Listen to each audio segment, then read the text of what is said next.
Are you seeing data as a new transactional mechanism? Are you seeing data?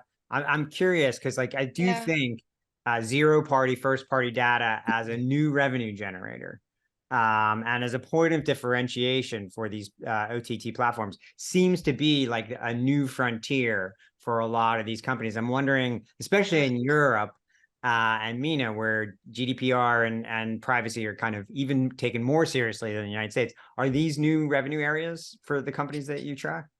Yeah, so yeah, totally. It goes back also a little bit to what you were talking with Lana about innovation in ad formats and bringing new stuff to the advertisers. So outside of the OTT world alone, there's also a lot that's being done on the TV landscape, especially in Europe. So the GDPR was implemented. It has a very strong, it's a very strong framework to protect data from the individuals, and it's only applying in the European Union, but it's obviously being a framework for territories beyond those borders.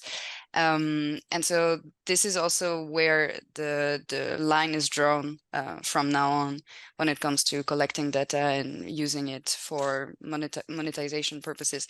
In on the TV screen itself, we've seen very interesting developments around addressable TV.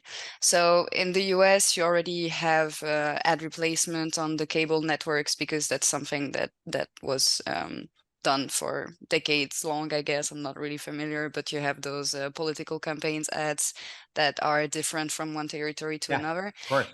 In Europe, we don't have that. So the ad campaigns on TV, they're linear and they are national broadcast. So you don't get different ads if you're in the north of one country or in the south, for example. But with technology and digital capabilities going on the big screen, now we can do that. So we have ad replacement on linear TV in several countries across Europe, and that's going through the set-top boxes itself.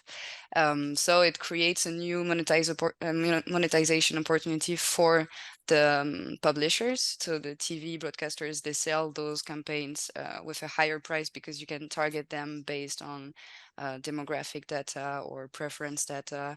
A lot of things that can also be matched with retailers, for example. So we have some cases where individual data from the post offices were matched with what the set-top boxes can grant. So you get more information on the size of the household, for example.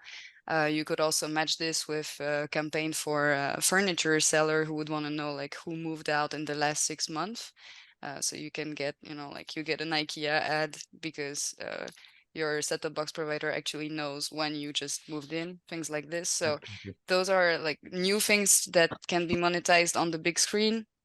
That's quite interesting. Then we also see unskippable ads.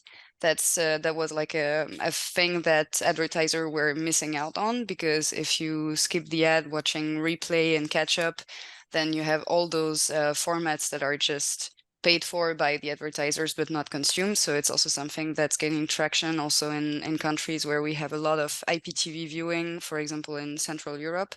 It's a big thing. So the technology is actually helping out the TV ecosystem to sort of leverage all the things that they can do around data and to monetize new formats that were just not accessible before then. So yeah, that's quite interesting. And I guess on the OTT side, we'll see exactly the same development. But since they're more digital native, the advertising around data itself is what they're building their proposition on already. So it's less of an innovation for them. I guess it's more of a given.